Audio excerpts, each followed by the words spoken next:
At 87, Earl, a retired horticulturist, became the world's oldest drug mule. If he'd teamed up with Walter White, their partnership would have been legendary. The story begins in 2005 in Peoria, Illinois, USA, where we meet Leo Earl Sharp, a highly successful horticultural expert, affectionately known as Earl. A Korean War veteran, Earl is renowned for growing exquisite, high-quality flowers in his garden, which are in high demand across Illinois and other states. Earl is invited to an award ceremony honoring his horticultural skills, where he is celebrated as a legend in the flower community. At the ceremony, Earl notices a booth promoting online flower sales. However, being old-fashioned, he dismisses the idea of the internet and e-commerce. During the event, Earl receives a gold award for his homegrown majestic flower. In his acceptance speech, he expresses his passion for horticulture. Meanwhile, Earl's daughter Iris is waiting for him at her wedding venue. His granddaughter Ginny reassures everyone that Earl will come, but Iris's mother, Mary, cynically remarks that Earl prioritizes his plants over his family. True to Mary's words, Earl doesn't show up, and Iris gets married without him. 12 years later, in 2017, Earl is forced to vacate his home, which has been repossessed by the bank. His flower business has collapsed due to the rise of online flower delivery services. With nowhere to go, Earl packs his belongings into his truck and heads to meet his now-grown granddaughter, Ginny, who is about to get married. Ginny is thrilled to see Earl, but the reunion turns tense when Iris and Mary arrive. Iris refuses to speak to Earl, while Mary notices his packed truck and realizes he is homeless. Their argument escalates, and to avoid embarrassing Ginny and her fiancé, Earl and Mary leave the scene. As Earl departs, a young man at the party approaches him. Learning about Earl's extensive driving experience, having driven across 41 states without a single fine or parking ticket,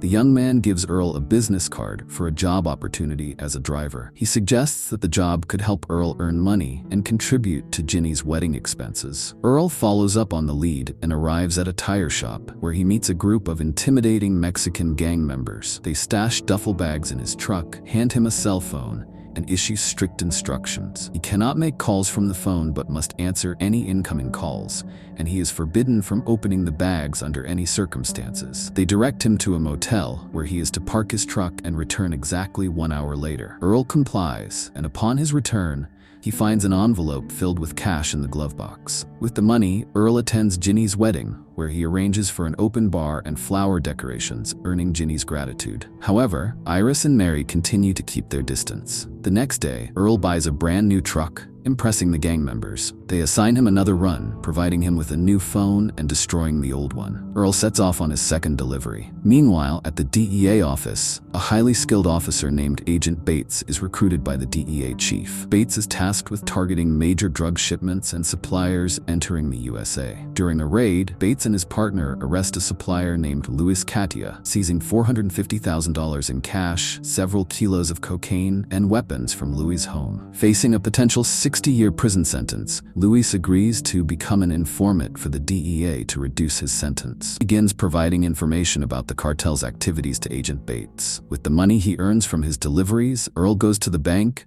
pays off his loan, and reclaims his house. After this, he visits a club for old war veterans that was recently destroyed by a fire. The club owner explains that neither the insurance company nor the government is willing to help the retired soldiers. Earl feels deeply saddened and decides to help them. Earl returns to the tire shop for his third delivery. This time, the cartel members load his truck with bags that are twice as heavy as before. They give him a new phone and repeat their instructions. Curious, Earl opens one of the bags and discovers several kilos of cocaine inside. Shocked, he quickly zips the bag back up. A highway patrol officer approaches and asks if Earl needs assistance. When the officer notices the bags in the truck, Earl becomes nervous. Luckily, Earl also has cherries and strawberries in his truck. He tells the officer he's delivering them to his granddaughter. The officer's sniffer dog starts barking loudly, but before it can inspect the truck, Earl applies pain balm to his hands and lets the dog smell it, confusing the dog and allowing Earl to leave safely. After completing the delivery, Earl earns even more money. Meanwhile, in Mexico, a cartel boss named Leighton is practicing shooting.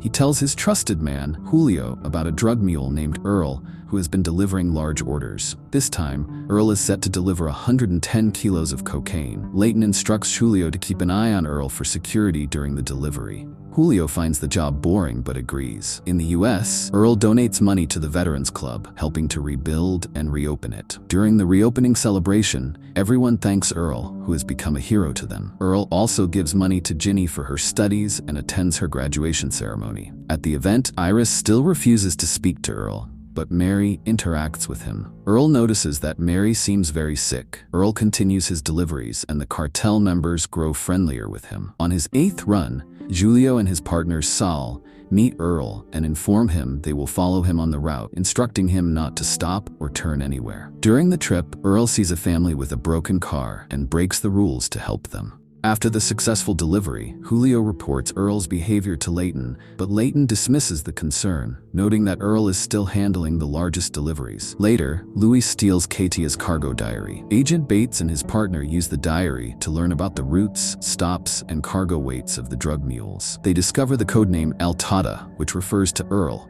who has been transporting over 100 kilos of cocaine per trip. Bates informs his chief about El Tata, but they only know that he drives a black truck and carries massive amounts of cocaine. On Earl's 9th run, despite being late, he delivers 230 kilos of cocaine, setting a record. Impressed, cartel boss Leighton requests a meeting with Earl. Leighton invites Earl to Mexico, where he throws a party at his bungalow in his honor. Julio and his partner Sal also become friendly with Earl. Meanwhile, the DEA chiefs and senior officers pressure Bates for failing to capture El Tata, despite having extensive information and conducting thorough investigations. One day, while Leighton is practicing with his shotgun, some of his own men betray and kill him. The cartel's new boss, Gustavo, summons Julio and criticizes Leighton for being lazy and careless. Gustavo declares that he has taken control and will enforce stricter rules. He instructs Julio to meet Earl and explain the new regulations. The next morning, while Earl is having breakfast, Julio and 2 cartel members approach him. They take him to an isolated location, where Julio outlines the new rules. Earl must now arrive on time and avoid any unexpected stops. To emphasize the consequences of disobedience, they show Earl the trunk of Julio's car, which contains Sal's body. They warn Earl that if he makes any mistakes, he will meet the same fate. Meanwhile, Agent Bates manages to pinpoint the drug mule's location through wiretapping. He follows a black truck similar to Earl's in an undercover vehicle, but finds no drugs inside and is forced to let the driver go. Louis contacts Bates and reveals that he knows the hotel where the drug mule plans to stay during his route. Bates and his team stake out the hotel and arrest a muscular, suspicious-looking man. However, the man is only carrying 10 grams of cocaine,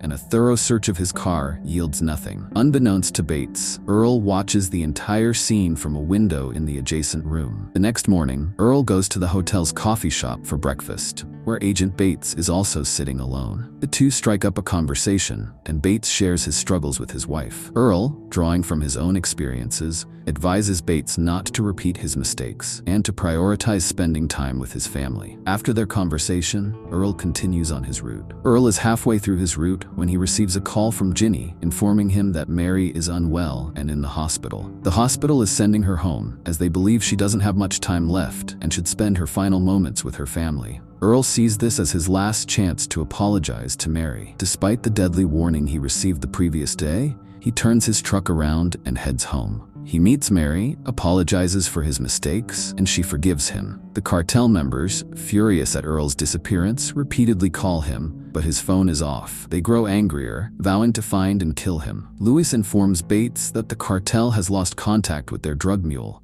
who is carrying $1.2 million worth of cocaine. Bates reports this to his boss, who argues that they've already wasted too much time and resources on the operation and should shut it down. However, Bates pleads for one final chance. Earl stays by Mary's side until her final moments. A day later, Mary passes away. After her funeral, Iris finally speaks to Earl and invites him to dinner. Earl promises to attend, but first decides to complete his cocaine delivery. As he drives, the cartel members spot him and begin following him. At a truck stop, they catch up to Earl, assault him, and threaten him. A page from Mary's funeral service falls out of Earl's pocket, and he explains that the delay was due to his wife's death. The men feel pity for him and call Gustavo, who insists that rules cannot be broken and orders Earl's execution after the delivery. Bates and his partner intercept the call, track the GPS, and begin following Earl. As Earl resumes his trip, Bates coordinates with a police helicopter to identify Earl's truck. They surround Earl, who surrenders peacefully. During the arrest, Bates is stunned to see Earl's face. Earl admits he got what he deserved, but feels fortunate to have spent his final moments with Mary and his family before being caught. In court, Earl's lawyer attempts to portray him as a poor, retired Army veteran manipulated by the cartel. However, Earl interrupts and pleads guilty. The judge sentences him to federal prison. Before being taken into custody, Earl meets Iris and Ginny in the courtroom. He tells them that while he can buy anything, he cannot buy time. Earl Leo Sharp, the oldest drug mule in the world, begins gardening again in prison, but dies of old age 2 years into his sentence. Film ends here, and thank you for watching.